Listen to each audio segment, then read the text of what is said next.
My earliest memories were always filled with shouting. My father's voice echoed through our small house, making the walls tremble as if they were about to collapse.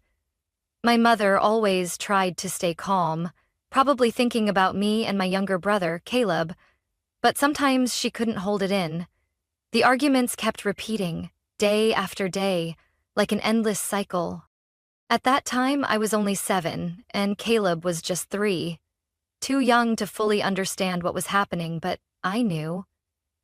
I saw the exhaustion etched on my mother's face every morning as she brushed my hair in front of the mirror. I saw her red-rimmed eyes after every argument, the deep sighs she tried to suppress while putting on a strong front for her children.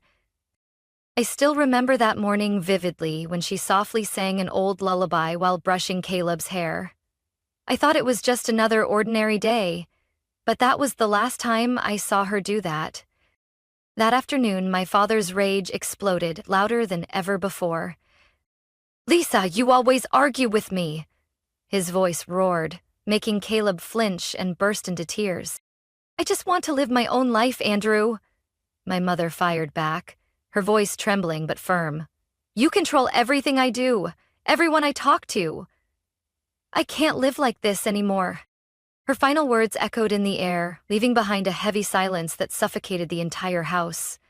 I sat curled up on the staircase, clutching my brother's tiny hand, feeling like my world was about to collapse. After that day, everything changed too quickly. My mother vanished from our lives as if she had never existed. No goodbye, no final hug. My father told me she had abandoned us, that she didn't care about us, that she chose other things, wrong things, over being our mother. I was too young to understand everything, but old enough to feel the sting of betrayal. I believed him. I believed my mother had truly left me, that she no longer needed us. And then Sarah appeared. She was much younger than my mother, always radiant and full of energy. Sarah swiftly stepped into the role of my father's new wife, as if my mother had never been there. Caleb was immediately drawn to her. It didn't take long before he was calling her mom, clinging to her every chance he got. But I couldn't. Every time Sarah tried to brush my hair, I would flinch away. Every time she opened her arms for a hug, I stood still, refusing to respond. My father didn't like that. "Emily, you need to be grateful," he said sternly whenever I acted coldly. "Sarah is trying her best to be your mother. But how could I be grateful when I already had a mother? A real mother somewhere out there. A mother who disappeared without an explanation, without a single attempt to come back." Gradually, the distance between Caleb and me grew. Sarah adored my brother in ways I had never experienced. She bought him the finest clothes, took him to art classes and ice skating lessons. I was invited too, but I always refused. I didn't want to be part of their world. I didn't want to pretend everything was okay. Instead, I buried myself in books. I studied relentlessly because I knew education was my only escape from this house. As the years passed, Caleb became more and more attached to Sarah while I remained on the outside, a stranger in my own family. But I had a plan. I would study hard, earn a scholarship, and leave this place for good. My college years flew by at a dizzying pace. I worked tirelessly to ensure I wouldn't rely on anyone, juggling part-time jobs to support myself. Meanwhile, Caleb lived in the world Sarah had designed for him. A world of lavish parties, expensive clothes, and a carefree lifestyle. Finally, when I turned 18, I made it. I stood at the door of my college dorm, feeling, for the first time in my life, that I could truly breathe. This tiny room was mine. No father watching over my shoulder, no Sarah hovering nearby, no Caleb's curious eyes silently judging my refusal to integrate into their family. I was free. But even though I was far away, I still tried to keep in touch with Caleb. I couldn't abandon my brother, even though an invisible wall had already formed between us. One that neither of us knew how to break. And I never imagined that years later, this fragile connection would become the root of the greatest turmoil in my life. I still remember the first time I asked Caleb about his future plans.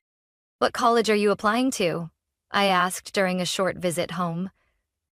Caleb barely looked up from his phone, shrugging as if it didn't matter. "I'm not going to college," he said, his tone disturbingly casual. I froze. "Not going? But you always said you wanted to study design." "I don't need to anymore." Caleb chuckled, as if I had said something ridiculous. "Sarah introduced me to Rachel. You remember Rachel, right?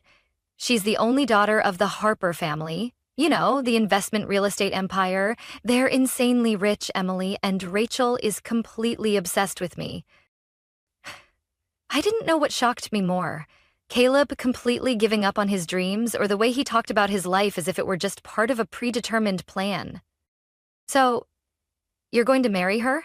I asked, still unable to believe it. "Yeah, probably," he smirked. "Sarah says it's a smart choice. The Harper family will take care of me for life. What's there to worry about?" "What's there to worry about?" I looked at my brother, the boy who once had big dreams, now only concerned with someone else's wealth as a shortcut to an easy life. "So, you don't want a career of your own? You don't want to build something for yourself?" "Not everyone is like you, Emily." Caleb shrugged and turned back to his phone. "Not everyone wants to work themselves to exhaustion just to survive." I didn't know what to say anymore. Caleb had completely become the person Sarah wanted him to be. Someone who lived off others, seeing life as a series of privileges he was entitled to. Caleb's wedding took place a year later, so extravagant that I felt like a stranger among the wealthy guests I didn't even know. Sarah handled everything, from Rachel's wedding dress to the dinner menu. My father stood there, beaming with pride at the son he had always favored. And me? I was just an outsider in my own family. In the months that followed, I focused on my own life. I landed a remote accounting job with a decent salary, enough to rent a small apartment in the city. I thought I could finally build a life without my family's interference. But Caleb had other ideas. At first, he dropped by occasionally, always bringing stories of his glamorous new life. But soon, those visits started including something else. One day, Caleb showed up at my door with a baby carrier and a large bag. "Emily, can you watch Matthew for a bit? Rachel has a charity gala tonight and I have an important meeting." I blinked at the tiny baby, barely a year old, sleeping soundly in the carrier. "Caleb, you couldn't give me a heads up?" "It's just this once," he said, setting the carrier down and leaving before I could protest. But it wasn't just this once. The visits became more frequent, and soon I had become an unpaid babysitter. Caleb and Rachel always had reasons. An important dinner, an unexpected trip, an event they couldn't miss. And then, one time, Caleb left Matthew with me for 3 days, without any warning. My job started to suffer. Video meetings were constantly interrupted by crying, spreadsheets left unfinished because I had to change diapers. I was exhausted, but Caleb didn't care. The breaking point came on a Tuesday morning. I was working when Matthew fell off a chair while reaching for a toy. He screamed, and when I picked him up, I saw a bruise forming on his small arm. When Caleb came to pick him up, I barely had a chance to explain before he exploded. "What the hell, Emily?" he shouted. "You can't even watch a child properly?" "Caleb, this wasn't my fault. He just had a minor fall." I tried to stay calm. "Not your fault?" His eyes burned with anger. "You're always so busy with your stupid job. You should have been watching him instead of your worthless spreadsheets." I felt my own anger boil over. "I have a job, Caleb. I can't just drop everything to babysit whenever you feel like it." "And you still call yourself my sister?" he spat. "I trusted you with my child, and you let him get hurt." I looked at my brother, the one I had once tried to protect, now standing in front of me, blaming me for not sacrificing my life for him. "Get out of my house," I said, my voice colder than ever. Caleb stared at me as if he couldn't believe what he had just heard. "Are you serious?" "Completely." I opened the door. "From now on, if you need a babysitter, hire one." Caleb shot me a furious glare, picked up Matthew and stormed out, slamming the door behind him. I stood there, my heart pounding in my chest, but no matter what, I knew I had done the right thing. For the first time in my life, I put myself first. I thought that after that, Caleb would understand that I was no longer someone he could order around, but I had overestimated my brother's sense of reasoning. A week later, I received a message from my father. Emily, the whole family is going to Colorado for a ski trip this Christmas. You'll watch Matthew for Caleb during that time. The trip will last a week. No request, no inquiry, just a clear command, as if it was something I was obligated to do. I put my phone down, took a deep breath, and replied, I already have plans to go on vacation with my friends. I can't watch Matthew. The next message came almost immediately. Emily, don't be selfish. This is your family. We put family first. I scoffed. If family is so important, then why didn't anyone ask if I was available before making this decision for me? No response for hours. I thought that was the end of it. But by the evening, Caleb called. You're joking, right? His voice was sharp the moment I answered. Why would I be joking? I asked, keeping my tone calm. You're really not going to watch Matthew? Rachel and I already made plans. We can't take him with us. Then hire a babysitter, I replied. You can more than afford to pay for a professional. Are you just trying to make things difficult for me? Caleb snapped. You're always like this, always thinking you're better than everyone else. But really, you're just a heartless... I hung up before he could finish. Less than 30 minutes later, my father called.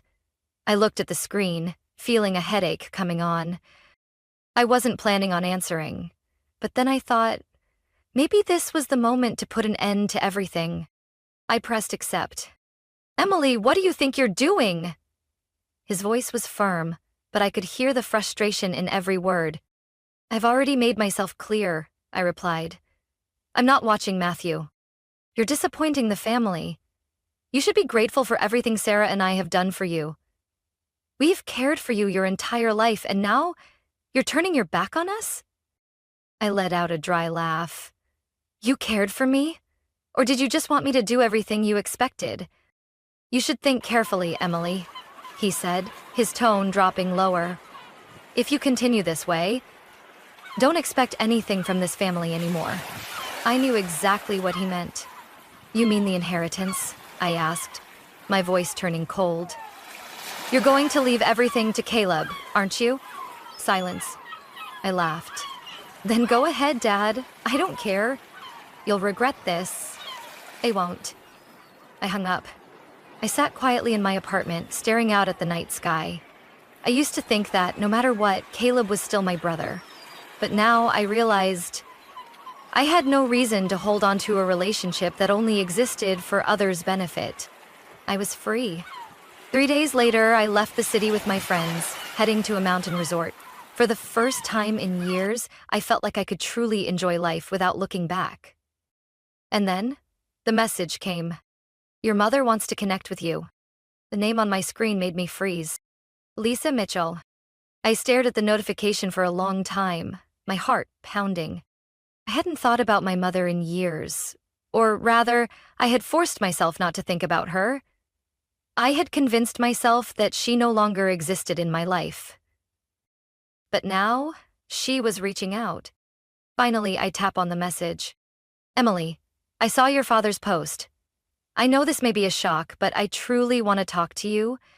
I've been waiting for this opportunity for so long. If you're willing, please meet me. I didn't know how to respond.